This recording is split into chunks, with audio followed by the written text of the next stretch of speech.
নবদ্বীপ হেন গ্রাম ত্রিভুবনে নাই। আজ নবদ্বীপে মহাপ্রভুর সেই ঝুলন লীলা চলছে। একদিন দুদিন ঝুলন চলার পর সমস্ত নবদ্বীপে রাষ্ট্র হয়ে গিয়েছে যে আসো আসো আমরা শিবাস পণ্ডিতের ঝুলন বাড়িতে গিয়ে ঝুলন লীলা দর্শন করব। মহাপ্রভুর ঝুলন দেখার জন্য তখন চতুর্দিকে নিমন্ত্রণ হয়ে গেল। কানে কানে জপত্তুয়া একজন আরেকজনকে বলছেন, আর এইভাবে কানে কানে জপত্তুয়া হতে হতে চতুর্দিকে সমস্ত নবদ্বীপে রাষ্ট্র হয়ে গেল যে ঝুলন লীলা দেখার জন্য। কেন বলে দুলে চদুল গোবিন্দম, যদি ঝুলনের মধ্যে ভগবানকে দর্শন করা যায় তাহলে আমরা সমস্ত পাপ থেকে মুক্ত হয়ে রাধা গোবিন্দের চরণে যেতে পারব। ঝুলনের এমনই শক্তি ভগবত লীলা। ভগবানের লীলা কথা যারা শ্রবণ করেন তারা কোটি জন্মার্জিত পাপ থেকে মুক্তি লাভ করতে পারেন। ভগবানের লীলা কথা শ্রবণ করতে করতে তো ভগবানকে ভালোবাসবেন। ভগবানকে এমনি আপনা আপনি কেউ ভালোবাসে না। তার লীলা কথা শ্রবণ করতে করতে তার গুণে আকৃষ্ট হয়ে লোক তাকে ভালোবাসে। ঠিক তেমনি ভাবে মহাপ্রভুর নাম প্রেম গুণের দ্বারা আকর্ষিত হয়ে নদিয়াবাসীগণ নবদ্বীপবাসীগণ মহাপ্রভুকে ভালোবেসেছেন। তাই তারা আজ মহাপ্রভুর ঝুলন লীলা দর্শন করতে যাচ্ছেন। এতদিন তারা জানতেন যে নিমাই পণ্ডিত, এতদিন তারা এটাই জানতেন, কিন্তু আজ তারা বুঝতে পারছেন যে নিমাই পণ্ডিত নন, তিনি ভগবান, তিনি অবতারী। তিনি এসেছেন জীবের মঙ্গলের জন্য, জীবের কল্যাণের জন্য, ভক্তদেরকে আনন্দ দেওয়ার জন্য মনুষ্য দেহমাশ্রিত করে। কৃষ্ণদাস কবিরাজ গোস্বামী পাল চৈতন্য চরিতামৃত গ্রন্থেতে ভগবানের 6 প্রকার অবতারের কথা বর্ণন করে গিয়েছেন। পুরুষ অবতার 1, লীলা অবতার 8, যুগমন অবতার 1, গুণ অবতার 8, মন্বন্তর অবতার 1, শক্তি আবেশ অবতার 8। তাই ভগবানের অনন্ত অনন্ত লীলার মধ্যে এই 6টি লীলাই হল প্রধান। তাই এই 6 লীলার মধ্যে মহাপ্রভু যুগ অবতার, মহাপ্রভু কলিযুগ পাবন অবতার, মহাপ্রভু প্রেম ও পুরুষোত্তম অবতার। মহাপ্রভু এসেছেন আমাদেরকে ব্রজ প্রেম দেওয়ার জন্য। যা করলে জীবের মঙ্গল হবে, কল্যাণ হবে, তাই তিনি দিচ্ছেন। তেষাং নিত্যং মহাভাগ মহাভাবেষু মত্ততা। ভগবান বলছেন তুমি সাধুমুখে প্রতিদিন আমার কথা শ্রবণ করো। আমার কথা শ্রবণ করতে করতে তুমি আমাকে ভালোবাসতে পারবে। রুক্মিণী ভগবানকে বিয়ের আগে কখনো দেখেন নাই, কিন্তু নারদের মুখ থেকে শ্রীকৃষ্ণের লীলা কথা শ্রবণ করতেন। শ্রীকৃষ্ণ লীলা কথা শ্রবণ করতে করতে করতে করতে তিনি শ্রীকৃষ্ণকে ভালোবেসে ফেললেন। তারপরে শ্রীকৃষ্ণকে বিবাহ করার জন্য তিনি আপ্রাণ চেষ্টা করলেন। তার চেষ্টা সফল হলো, সে শ্রীকৃষ্ণকে বিবাহ করে দ্বারকার পাত্রাণী হতে পারলেন। তাই আমরা যদি চেষ্টা করি তাহলে এই জন্যই আমরা ভগবান পদপদ্ম লাভ করতে পারব। ভাগবতে তো জড়ভরত চরিত্রের কথা আছে। ভরত মহারাজ 3 জন্মে হরি পদপদ্ম লাভ করেছিলেন, কিন্তু কেউ যদি তৈল ধারাবত ভজন করে যান তাহলে তিনি 1 জন্মেই ভগবান পদপদ্ম লাভ করতে পারবেন। তাই ভগবানের 12 মাসে 12 যাত্রা, ভগবানের 12 মাসের 12 উৎসব, এইগুলি অনুষ্ঠানের দ্বারা জীবের পাপ তাপ দূর হয়। তাই তো নদিয়াবাসীগণ একে অন্যকে আহ্বান করে বলছেন, চল চল চল আমরা আজকে ঝুলন যাত্রা দর্শন করতে যাব। তোরা দেখবি যদি আয় গয়ায় শ্রী গৌরাঙ্গ ঝুলে ঝুলনা তোরা দেখবি যদি আয় গয়ায় শ্রী গৌরাঙ্গ ঝুলে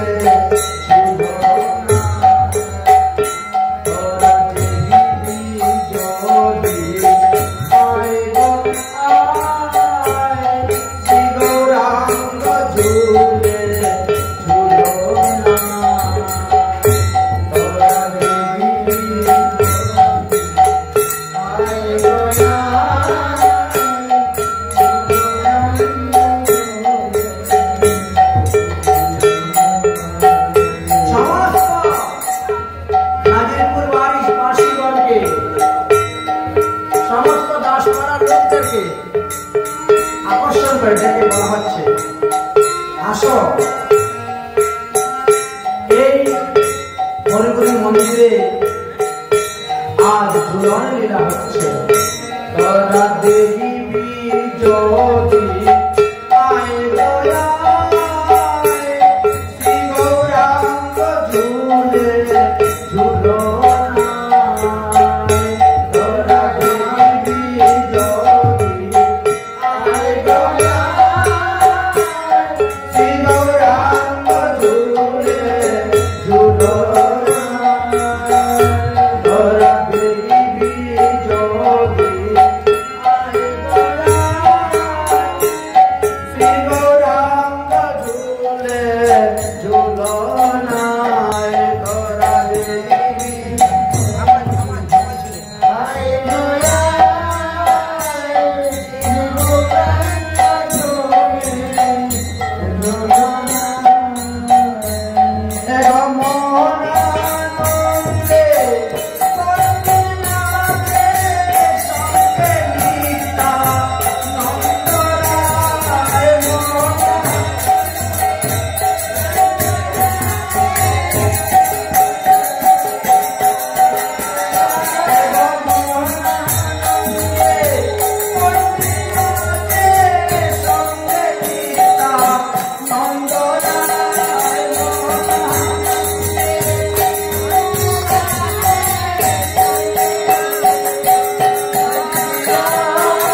সমস্ত নদিয়াবাসীদেরকে দৃষ্টি আকর্ষণ করে বলা হচ্ছে, আপনারা সবাই চলে আসুন নাজিরপুর দাসপাড়া হরিগুরু মন্দির আশ্রমে। আজ আমরা মহাপ্রভু সেই ঝুলন লীলা আস্বাদন করতেছি। তোরা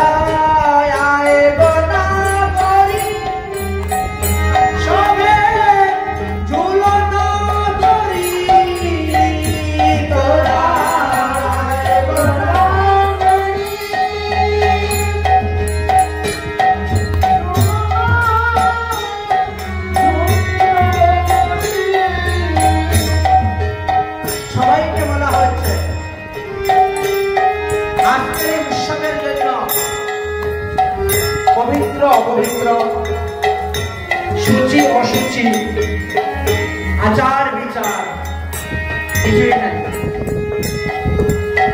আজ মহাপ্রভু দাতা শিরোমণি হয়েছে সবাইকে কৃপা করার জন্য। তাই সবাই এই ঝুলনা ধরে ঝুলাতে পারবে।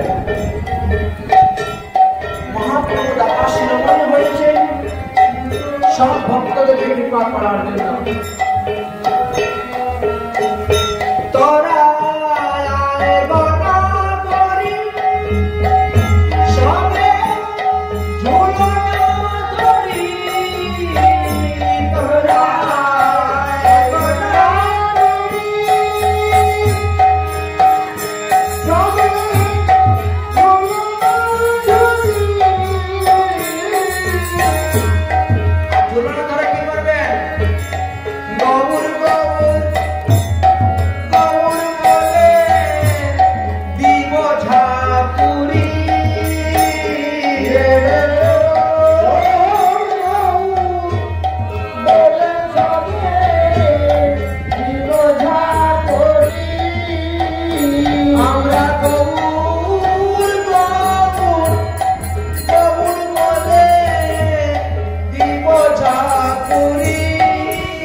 ঝুলন পূর্ণিমা পর্যন্ত ঝুলন ঝুলাতে হবে।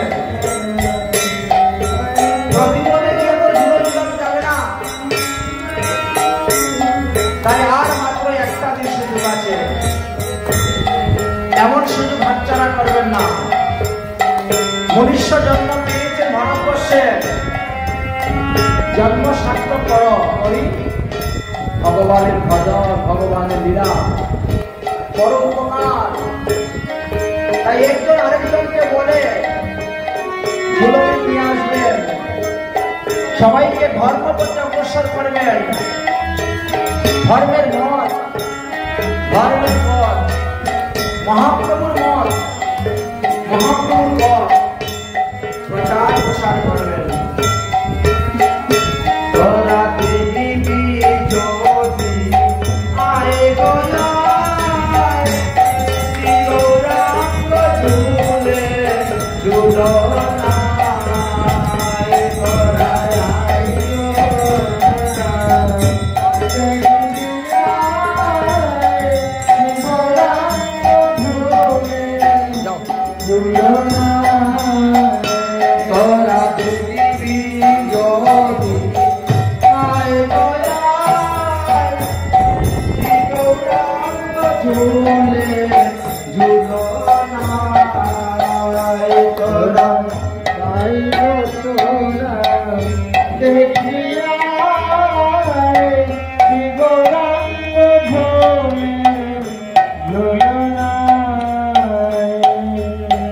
আপনাদের মনে কি কখনো আশা হয় না যে আমরা ওইভাবে ঝুলন ঝুলাবো? ভগবান প্রত্যেকে নিজ নিজ ঘরে নিজ নিজ বাড়িতে নিজ নিজ ঠাকুরকে ঝুলন ঝুলাবেন। বড় আশা হয় মনে, এই নবশ্রাবণে, বড় আশা হয় মনে, নবশ্রাবণে, বড় আশা হয় মনে,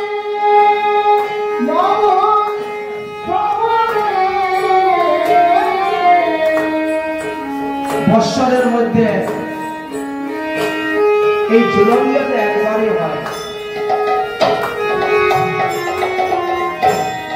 একাদশী তিথি অন্যান্য প্রকল্প মাসে মাসে এটা হয়, কিন্তু ঝুলন যাত্রা বৎসরে একবারে। শ্রাবণ পূর্ণিমার পরে আর কেউ ঝুলাবে না,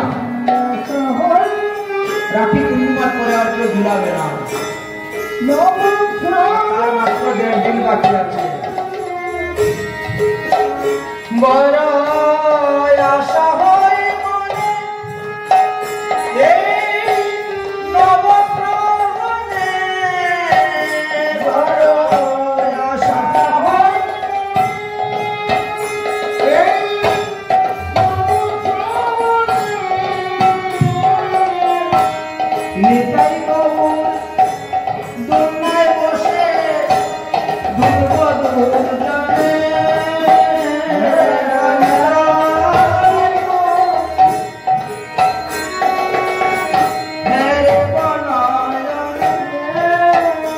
আমরা দুনিয়ায় বসাইয়ে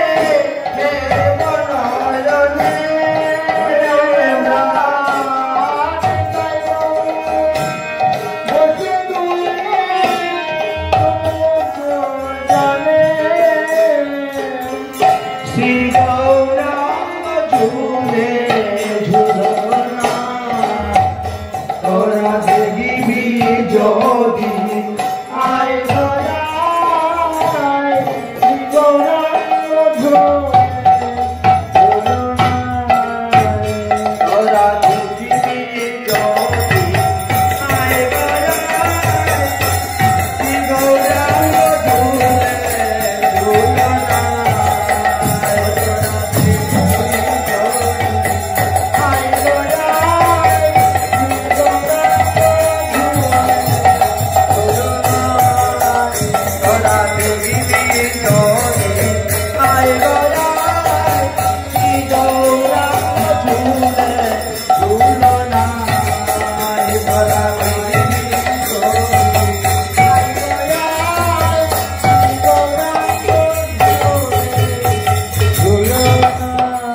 गौरांग महाप्रभु झुलन लीला के, नवद्वीप धाम की, शंकर की, सती माता की, जय जय श्री राधे श्याम, जय जय श्री राधे श्याम, जय जय श्री राधे।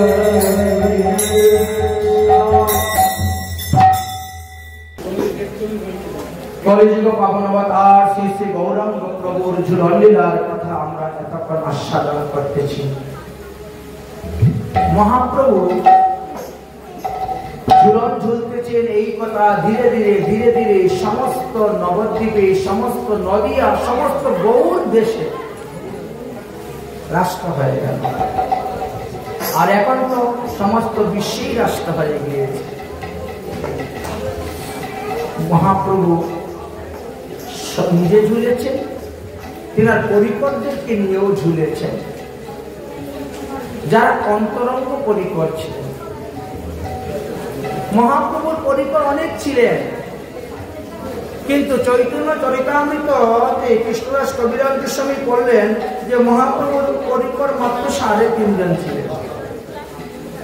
আচ্ছা, দেখতে তো আমরা অনেকজন দেখতে পাই।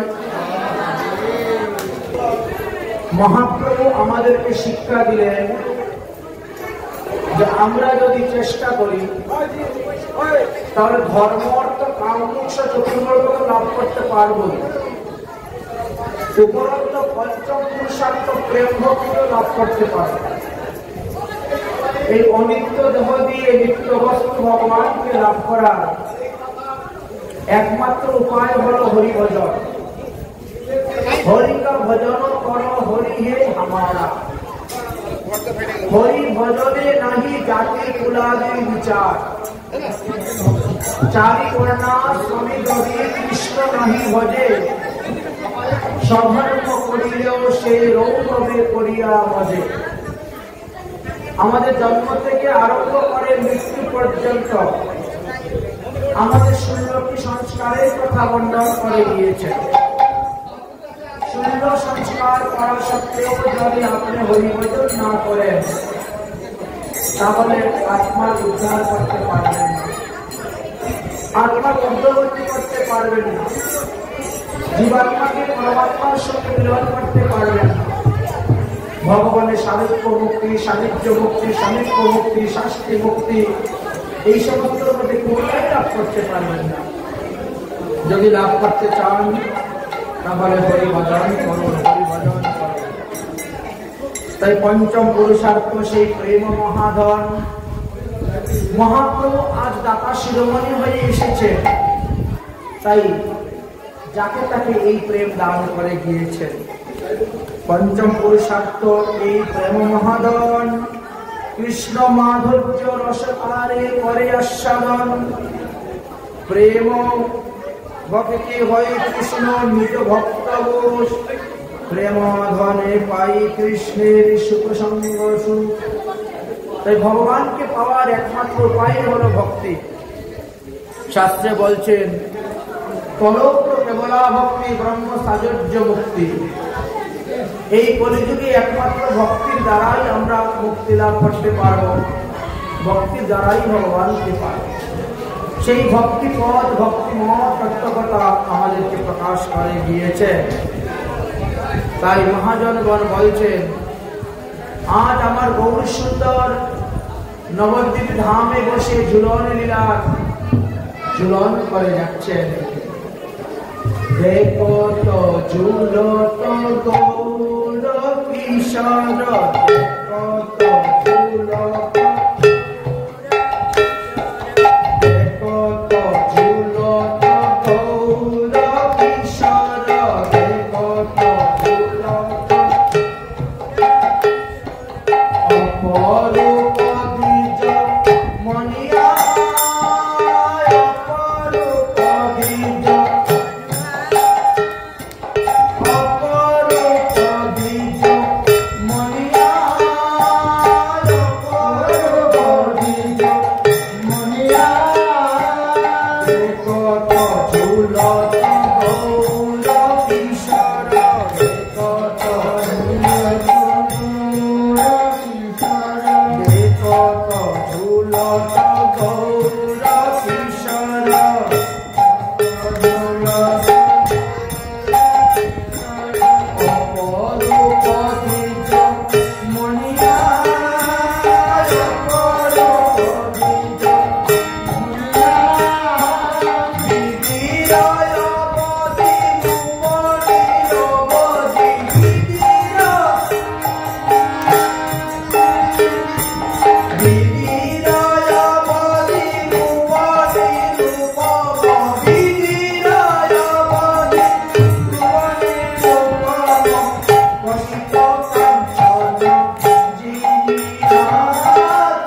রাধা কৃষ্ণের মিলিত তরু সেই গৌর সুন্দর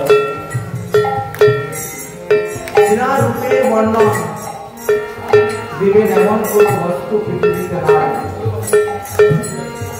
ভগবানের সঙ্গে তুলনা দিবেন, উপমা দিবেন, এরকম প্রাকৃতিক জগতের কোন বস্তুই নাই। কিন্তু বোঝানোর জন্য মহাজগৎ অনেক কিছু উপমা দিয়ে থাকেন।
বেদ উচ্চারণ করার অধিকার সবার নাই।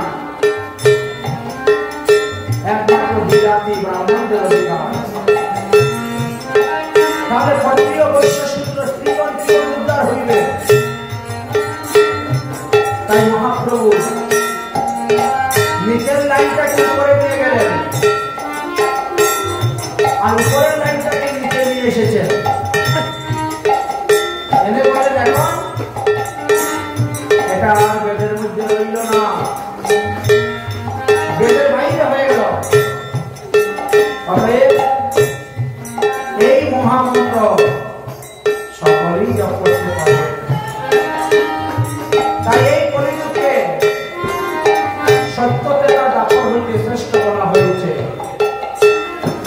ধন্য কলিযুগ গৌরায় অবতার,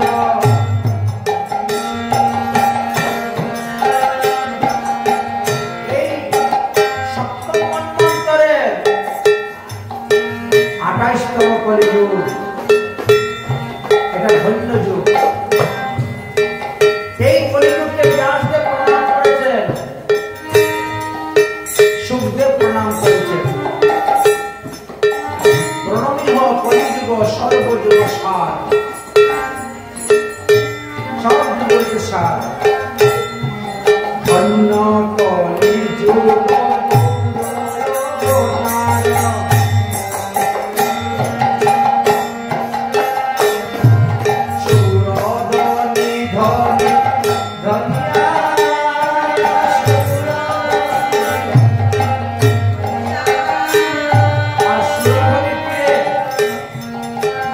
শিবসের অঙ্গনে মহাপ্রভু ঝুলন লীলা করেছে।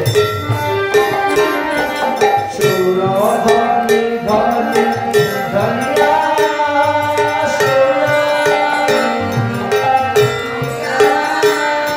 গৌরা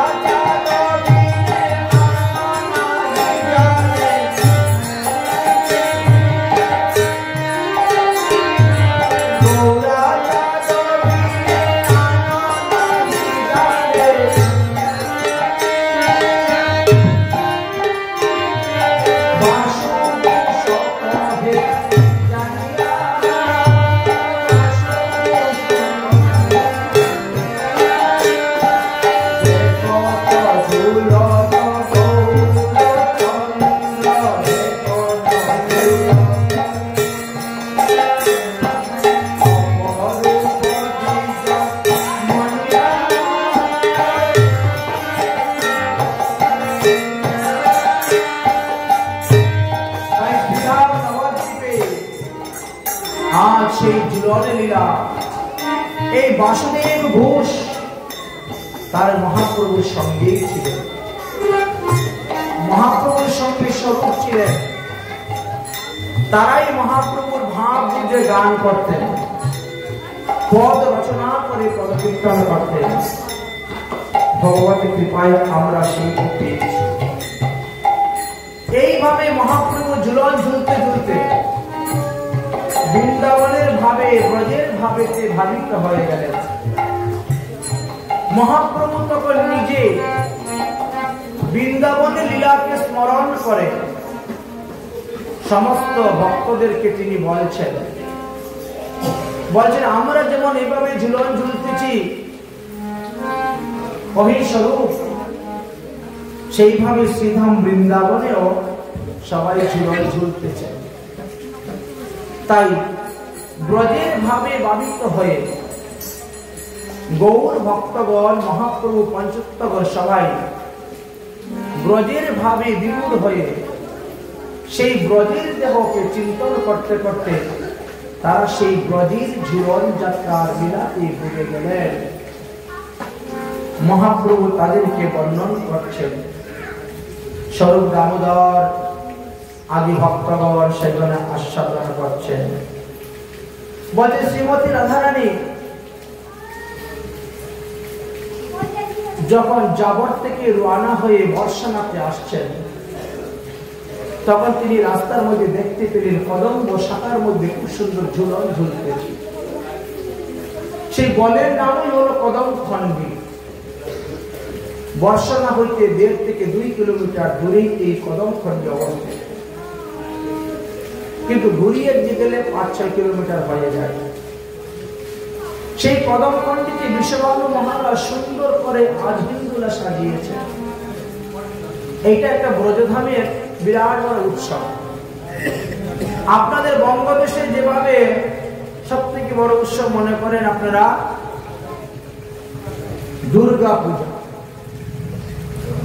একটা বিশেষ উৎসব, ঠিক তেমনি ভাবে ব্রজেতে ঝুলন লীলাটা একটা বিশেষ উৎসব। এই ঝুলন লীলা উপলক্ষে যে সমস্ত মেয়েদের বিবাহ হয়ে গেছে তারা সবাই বাপের বাড়ি আসবে 13 দিনের জন্য বেড়াতে। একটা নিয়ম, প্রতি বৎসর 13 দিন, কারণ রাধারানী ওই 13 দিনের ঝুলনের জন্য বাপের বাড়ি বেড়াতে এসেছিলেন। কিন্তু দুঃখের বিষয়, হ্যাঁ, নীলিমা এখনো বাপের বাড়ি যায় নাই 13 দিন ধরে। কারণ ও তো আর ব্রজে নয়, তো কত নদিয়ায় আছে, তো যাবে কেমন করে? যদি তুমি ব্রজেতে জন্ম হইতো, ব্রজেতেই বিয়ে হইতো, তাহলে তোমাকে যেতেই হতো সেখানে। কারণ এটা নিয়ম, এটা দেশের প্রথা, দেশাচার, লুকাচার, কুলাচার। এটা যত মেয়েদের বিবাহ হয়েছে, হোক না 10 বছর আগে বিবাহ, 15 বছর আগে বিবাহ, তাও তারা বাপের বাড়ি যাবে এই 13 দিন। আমার মতো বাদাই মা বাপ থাকলে কোথায় পাবে? বাড়ি বাড়ি ঘরে নাই, মানুষের বাইরে বাইরে ঘুরে বেড়াই, বলেন তো। कृष्ण कृपा से जीवन पथ में आते ना कोई बाधा, मैं बर्बादी पिता हूँ मेरी बेटी श्री राधा। আমি তো ভালো বাবা নয়, বুঝলেন? যাই হোক, তাই রাধারানী আসছেন। রাধারানী সখীদেরকে জিজ্ঞাসা করছেন, আজকে এত সুন্দর করে আমার জন্য দোলনা সাজিয়েছে, আজকে বসা যাইল কুঞ্জ সুধা, আজকে বসা যাইল কুঞ্জ সুধা।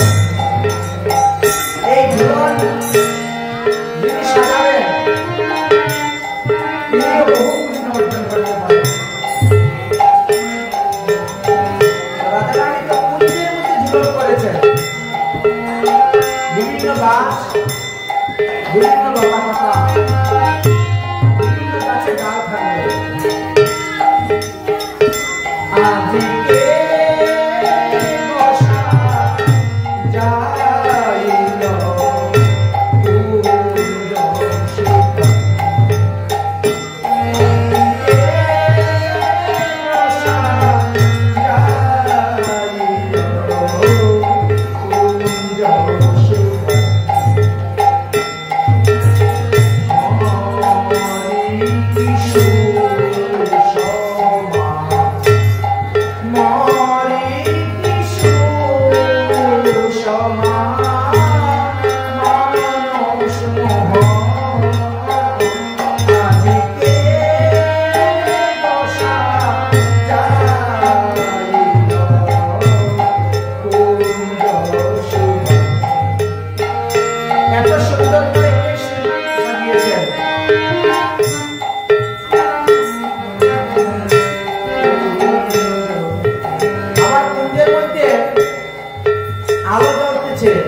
লাল নীল সবুজ হলুদ বিচিত্র আলোক জলে, বিচিত্র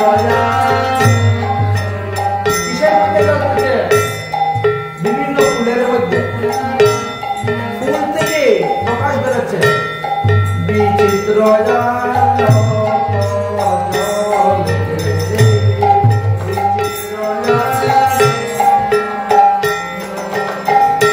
কুসুম কুসুম। আমরা যখন মরিচবাতি চাই, লাইটিং করি না, জলে নিবে মরিচবাতি, সেইভাবে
বলরাম দাদার হাতে উচ্চারণের ভার দিয়ে বনের শোভা দর্শন করার জন্য এই স্থানে চলে আসেন। আমরা আজ জীবন ছিল এইভাবে শ্রীমতী রাধারানী সবাইকে অনুমতি দিলেন। একে একে সবাই শুনতে পেলেন। তাই নিমন্ত্রণ হয়ে গেল। আজ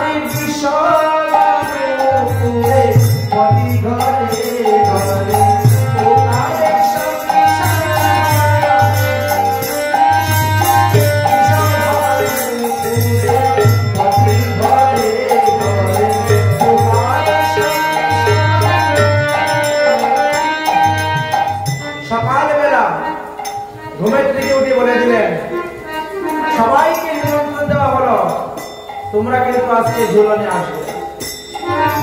আমাদের রাধাকুণ্ডের ঈশান কোণে হর্ষবন নামে একটি বন আছে। সেই বর্ষা হর্ষবন, সেই বনেতে ঝুলন হবে। তাই বলে দিয়েছেন, চলো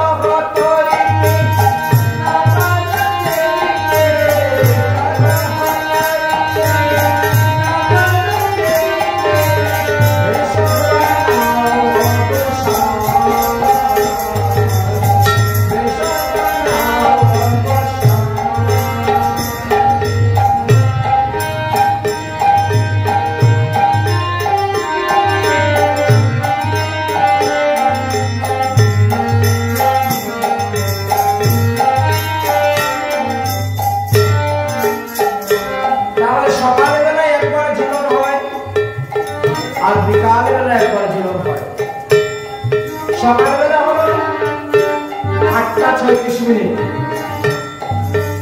8:24 মিনিটের পর রাধা গোবিন্দ ঝুলনে বসলেন। 10:48 নেমে গেলেন। ঝুলন থেকে নামার পরে ভোজন করলেন, বিশ্রাম করলেন।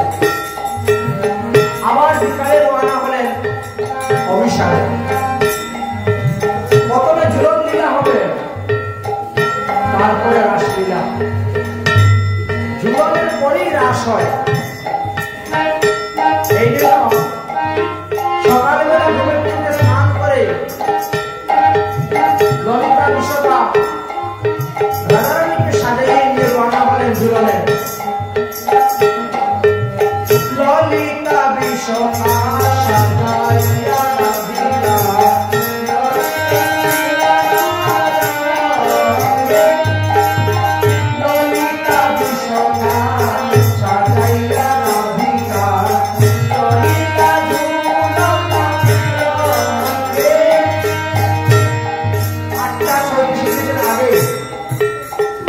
প্রভাত। সকালবেলায় স্নান করে সেজে গুজে সবাই রওনা হয়ে গেছে। ঝুলনে গিয়ে বসবে। ভগবান গোচারণ লীলায় আসবেন। আর গোচারণ লীলায় আসার পরে আমরা সবাই ঝুলব। এইভাবে মনে সিদ্ধান্ত করলেন। পরে শ্রীমতী রাধারানী রওনা হলেন। ধীরে ধীরে হাঁটতে হাঁটতে হাঁটতে হাঁটতে শ্রীমতী রাধারানী রাধাকুণ্ডের তীরে এসে উপস্থিত হলেন। রাধাকুণ্ডের ঈশান কোণে হর্ষ বর্ষা বন, সেই বনে ঝুলন লীলা হবে অনুষ্ঠান। তাই রাধারানী বলছেন, হে দূতিগণ, যাও তোমরা পুষ্প তুলে নিয়ে আসো। রাধাকুণ্ডে যাওয়ার আগে আপনারা কুসুম সরোবর পাবেন। এই কুসুম সরোবর থেকে পুষ্প চয়ন করে এনো তার উপর দায়িত্ব দিলেন। কাউকে বলছেন তোমরা চন্দন ঘষো। শ্রী গোবিন্দ আসলে পরে চন্দন ছিটাইয়া দিলেন। এক একজনকে এক একটা দায়িত্ব দিয়েছেন। তাই সেই দায়িত্ব অনুসারে সবাই কাজ করতেছেন। রাধারানী বলছেন, যাও গো দূতি পুষ্প বনে, পুষ্প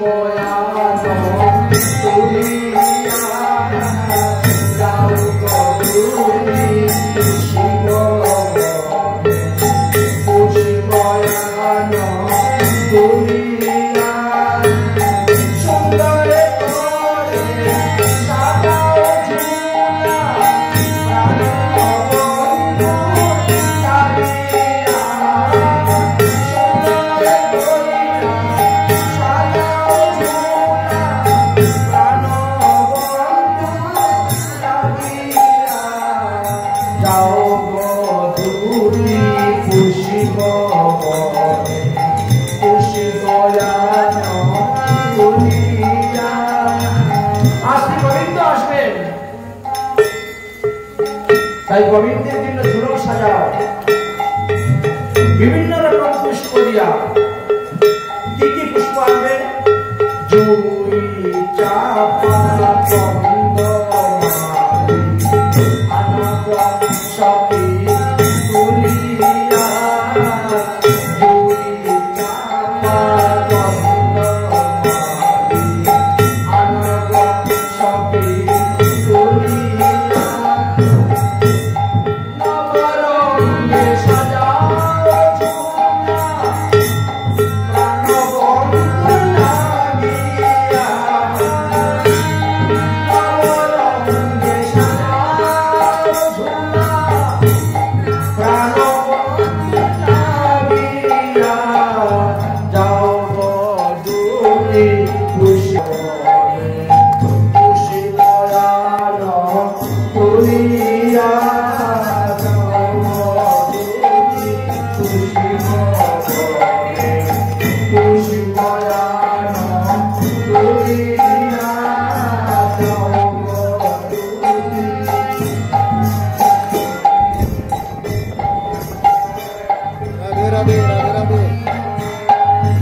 আরেকটা ছকিকে বলছে, ওরা পুষ্প আনতে গেছে, তোমরা চন্দন ঘষো, শ্বেত চন্দন, চন্দনের মধ্যে কর্পূর দিবা, অগুরু দিবা, কুমকুম দিবা, সুগন্ধি। কেন? বন্ধু আসলে পরে ছিটাইয়া ছিটাইয়া দিবা। চুয়া চন্দন ঘষি কটুরায় দাও ভরিয়া। চুয়া চন্দন ঘষি কটুরায় দাও ভরিয়া। বন্ধু আসলে দিও অঙ্গে ছিটাইয়া ছিটাইয়া। বন্ধু আসলে দিও অঙ্গে ছিটাইয়া ছিটাইয়া। যাও বধূটি খুশি মনে পুষ্পয়া না তুলিয়া। যাও বধূটি খুশি মনে পুষ্পয়া না তুলিয়া। বধূটি পুষ্পয়া। এইভাবে শ্রীমতী রাধারানী এক এক সখীকে এক এক ভাবে আদেশ দিলেন। সখীগণ আসলেন, ঝুলন সাজাইলেন, গোবিন্দ ঝুলায় ঝুললেন। এক এক দিন এক এক খণ্ডে এক এক দিন এক এক বলেতে ঝুলন ঝুলতে শুরু করলেন। ঝুলতে ঝুলতে ঝুলতে ঝুলতে আজ আমার শ্রীমতী রাধারানী নিধুবনে ঝুলন আরম্ভ করেছে। কারণ নিধুবনে রাধারানী রাজা হয়েছিলেন। আমরা বলি না নিধুবনে রায় রাজা। হ্যাঁ, বৃন্দাবনের রাজা কিন্তু রাধারানী। মহাজনগণ বর্ণন করেছে, वृंदावन में राजा होकर बैठे राधा रानी और कोतवाल होकर चौकी दिवे आवे वंशीधारी। गुरगुर गुरगुर दामाबाज उड़े राज किशान और कुंज कुंज ध्वनि उठे श्री राधे राधे। आज निधुवने राधा रानी झूम झूम बोले आजो निधुवने रसेर झूलने रसवती राय झूले।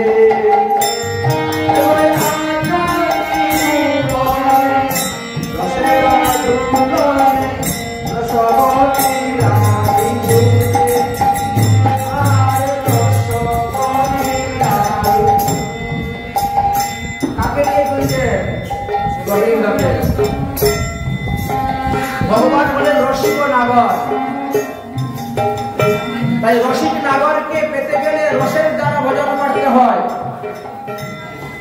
রাধারানীর মধ্যে কি রস ছিল? সিঙ্গার রস, মধুর রস। কারণ মধুর রসের মধ্যে বাকি চারটা রস আছে। মধুর রসের মধ্যে শান্ত রস, হাস্য রস, ঐশ্বর্য রস, সত্য রস আছে। এই মধুর রস নিয়ে রসিক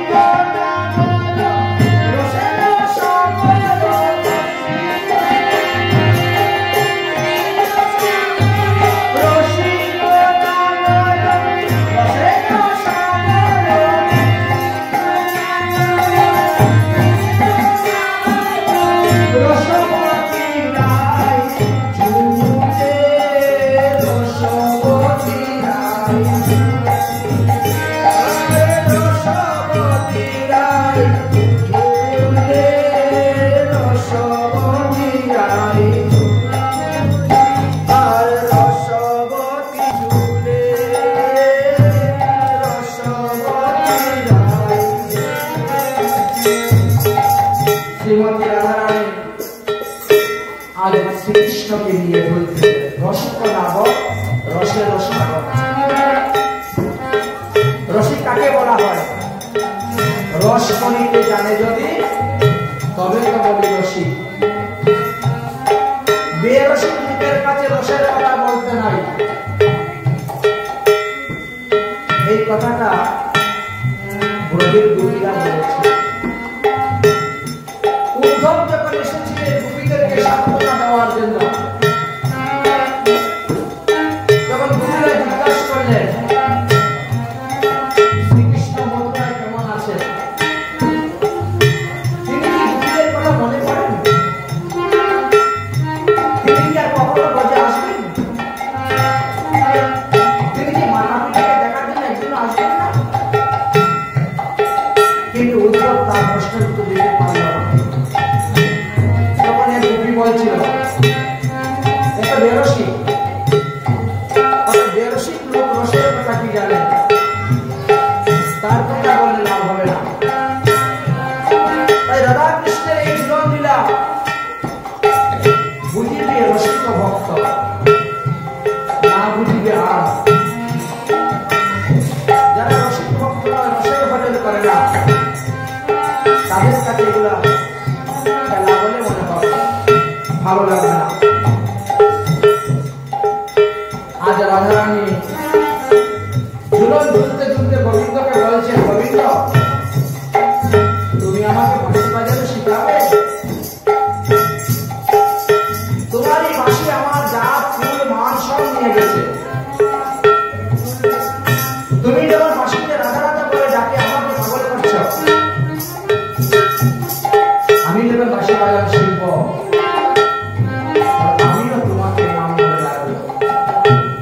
তখন বুঝবে কি যারা। তাই রাধারানী বলছেন,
স্কুলে গেলে পরে দিদিমণিকে দেখলেই ভয় এসে যায়।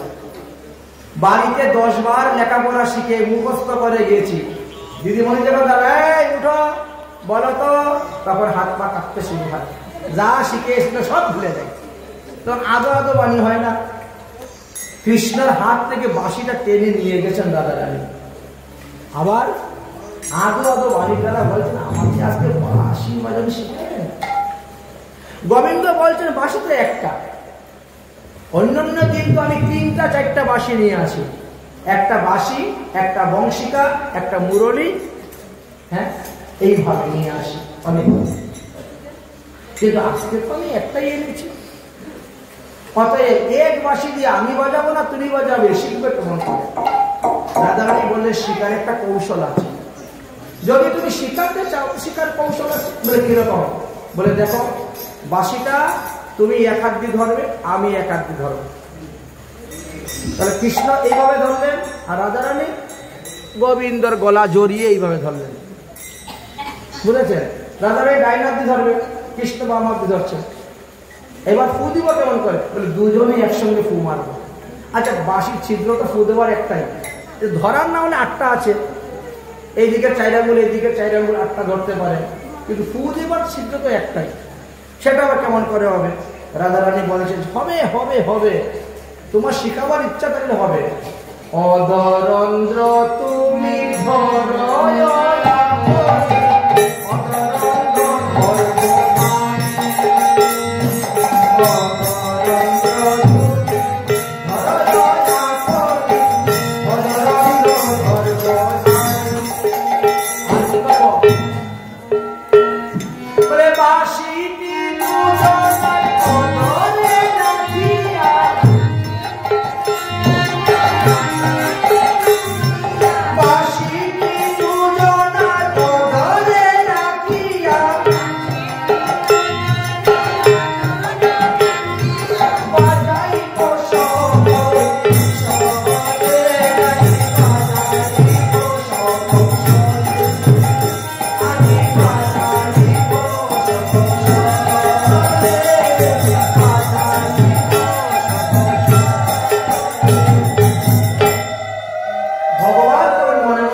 সখীদের সামনে আমার গলা জড়িয়ে ধরতে ভয় লজ্জা পাচ্ছে, তাই বাঁশি বাজানো অভিনয় করে আমার গলা জড়িয়ে ধরবে। সখীদের সামনে একটু লজ্জা আসে, একজন মহিলাকে দেখলে যতটা লজ্জা পায় পুরুষকে যতটা লজ্জা পায় না, কোন কোন ক্ষেত্রে হয়, এটা প্রেমের ক্ষেত্রে, প্রেমের ক্ষেত্রে। তো এই জন্য ললিতা বিশাখা আদি সমস্ত সখীগণ আছেন, এখন তাদের সামনে আমি গোবিন্দকে কেমন করে জড়াইয়া ধরি ঝুলনের মধ্যে, এই একটা চিন্তা। এই জন্য তিনি বলছেন বাঁশি বাজানো শেখানোর অভিনয়। গোবিন্দ তো বুঝার বাকি রইল না, গোবিন্দ যখন বুঝে ফেললেন মরমানো জানি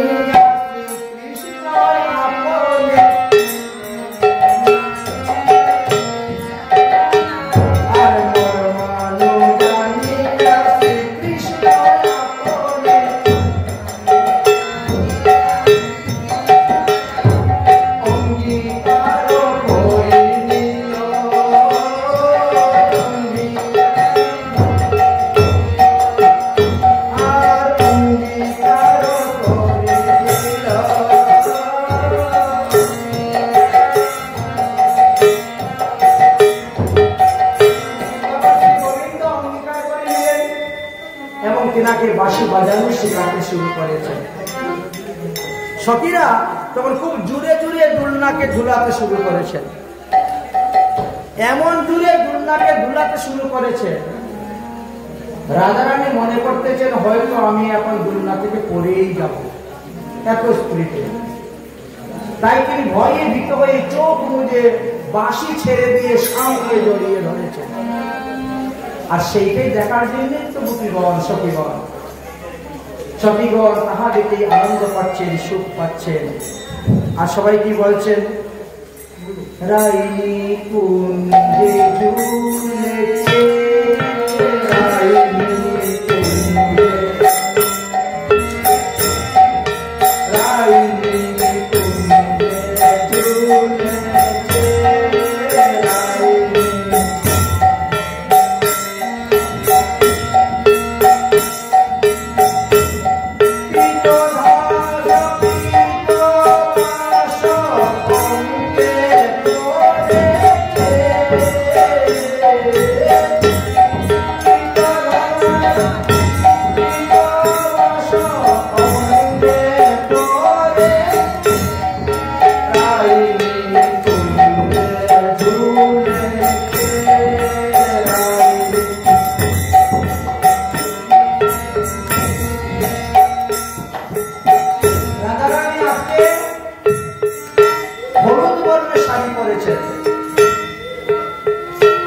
গোবিন্দ আজকে হলুদ বর্ণ ধুতি পরেছেন।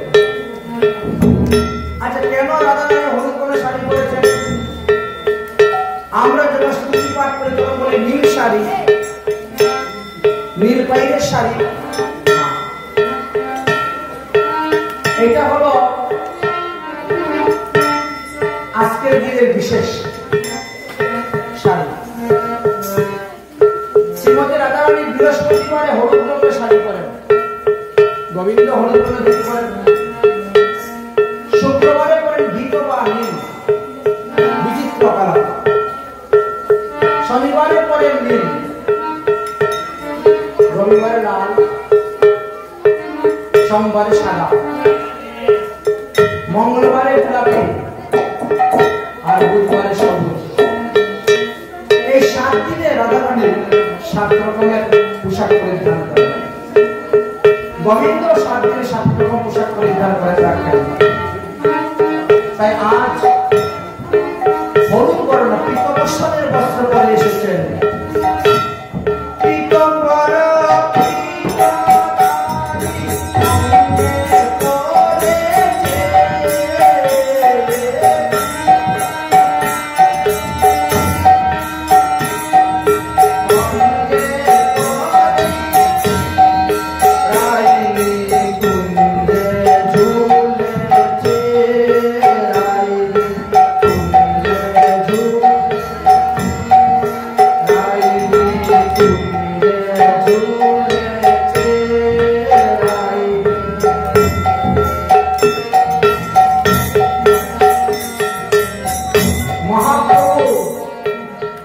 নবদ্বীপে থেকে নবাবিষ্ট হয়ে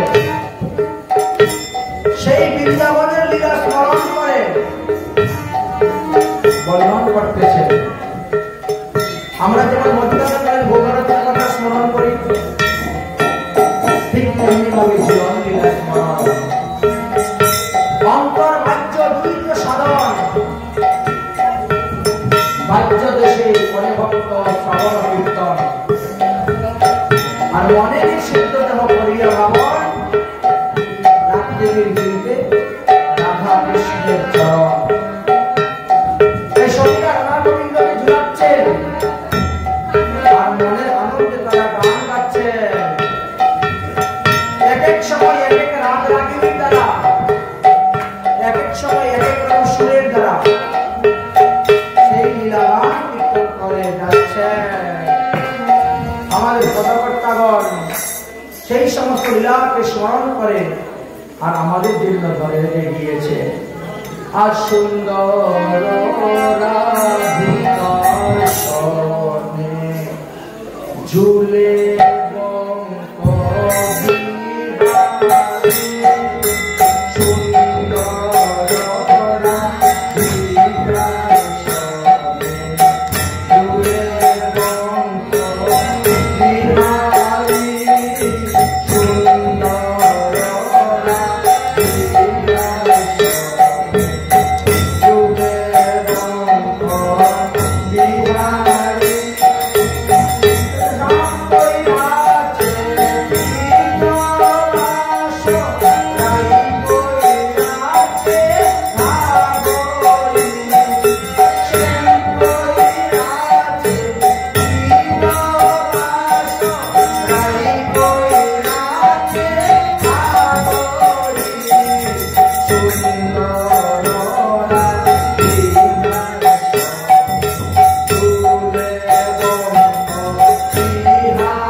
ঝুলান নাই, তারা ঝুলান, কিছুক্ষণ পরে আমরা ঝুলন থেকে ঠাকুরকে নামিয়ে দিব। কারণ ঠাকুরকে ঝুলন থেকে নামানোর পরে ঠাকুরের ভোগ লাগানো হবে এবং তাকে স্বয়ং দেওয়া হয়।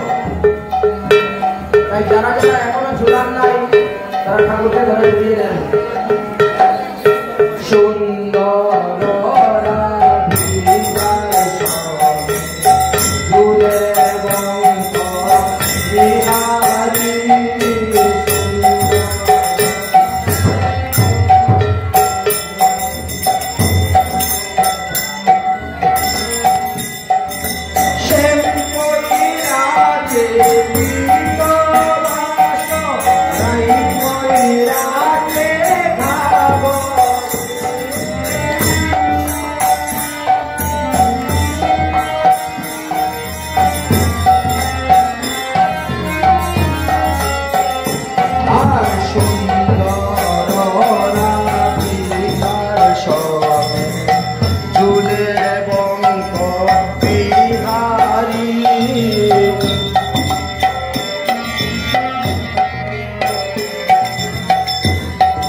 আরেকজনকে ঝুলানো সাহায্য করে, সহযোগিতা করেন।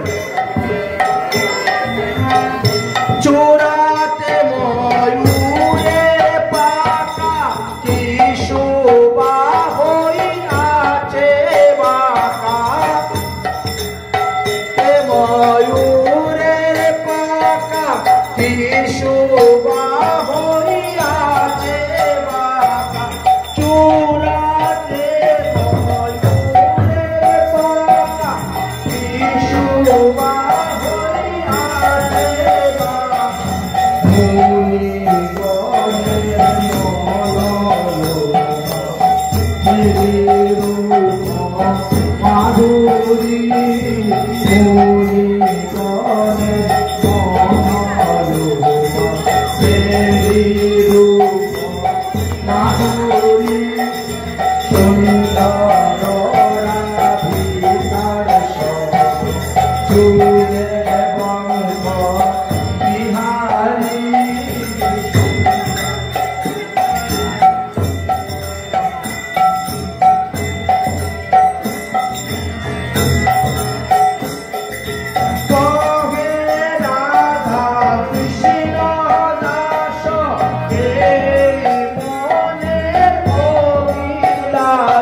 এক এক দিন এক এক বনে ঝুলন ঝুলছেন এবং ঝুলন ঝুলতে ঝুলতে একটা নির্দিষ্ট সময় আছে। সেই সময় যখন এসে গেছে তখন রাধা এবং শ্রীকৃষ্ণকে সখীরা ঝুলন থেকে নামালেন। নামানোর পরে তাদের ঘর্মশ মুছিয়ে দিলেন, তারপরে তাদের হাত পা ধোয়ালেন, তারপরে তাদেরকে কুঞ্জের মধ্যে নিয়ে বসালেন, আর তারপরে ওই মিষ্টি আদি ভোগ দিলেন। ভোগ দেওয়ার পরে তাদেরকে আরতি করলেন, আর আরতি করার পরে কুঞ্জেতে নিয়ে শয়ন করালেন। আমরা সেই লীলাটাকে স্মরণ করে আজকের মতো ভাগবতীয় কথা এখানে বিশ্রাম। ঝুলন হইতে নামিলা করিতে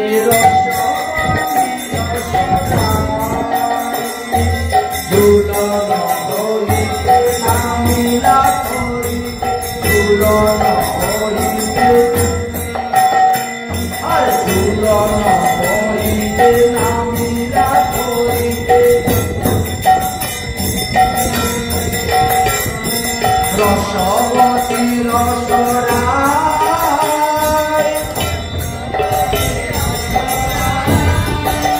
আরে রসবতী রসনায়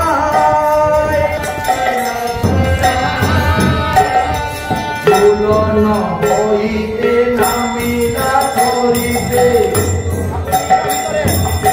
ঠাকুর ভিতরে নিয়ে যাও ফুলন হইতে নামিলা ধরিতে নিয়ে ভুলে যাও ভুলে যাও রসবতী রসনা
এই হলো শ্রী রাধা গোবিন্দের চিরলীলা, যাহা আমাদের মহাজনগণ রচনা করে দিয়েছে, নিজেরা আচরণ করে দেখিয়ে গিয়েছে, মহাপ্রভু স্বয়ং নিজের জীবনলীলা করে দিয়েছে।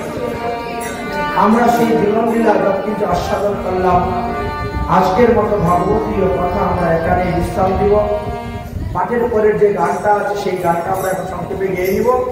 তারপরে আপনাদের কাছে হরিনাম পরিবেশন করবেন তো বলছিলেন নাকি? হরিনাম কীর্তন হবে, শ্রবণ করবেন। জয় জয় রাধে কৃষ্ণ গোবিন্দ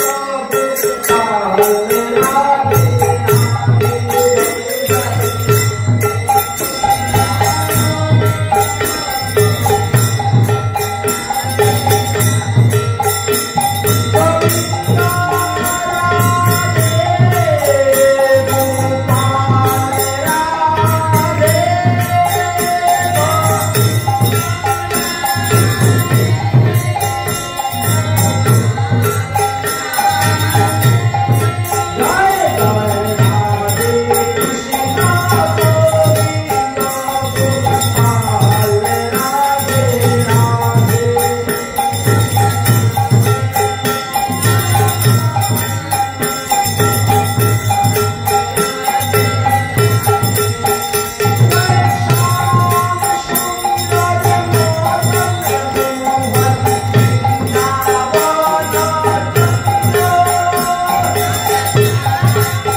हरे कृष्ण कृष्ण कृष्ण हरे हरे हरे राम राम राम हरे हरे हरे कृष्ण कृष्ण कृष्ण हरे राम राम राम हरे हरे हरे कृष्ण कृष्ण कृष्ण हरे हरे हरे राम राम राम हरे हरे राम हरे हरे हरे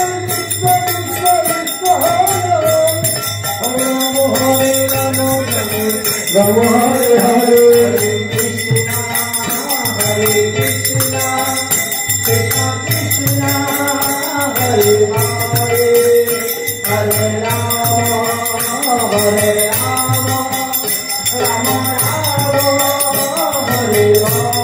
हरे हरे हरे कृष्ण कृष्ण कृष्ण हरे हरे हरे राम राम राम हरे हरे जय राधा रमण हरि बोल जय राधा रमण हरि बोल जय राधा रमण जय राधा बोलो वृंदावन में राधे राधे वृंदावन में राधे राधे जमुनापुरी में राधे राधे गिरिकला में राधे राधे राजकुंडी में राधे राधे नीमूवन में राधे राधे वृंदावन में राधे राधे रमणीकार में राधे राधे ज्ञानकुंडी में राधे राधे रसस्थली में राधे राधे श्रीमती में राधे राधे राधा रमण हरि बोल जय राधा रमण हरि बोल जय राधा रमण हरि बोल जय राधा रमण हरि बोल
Hare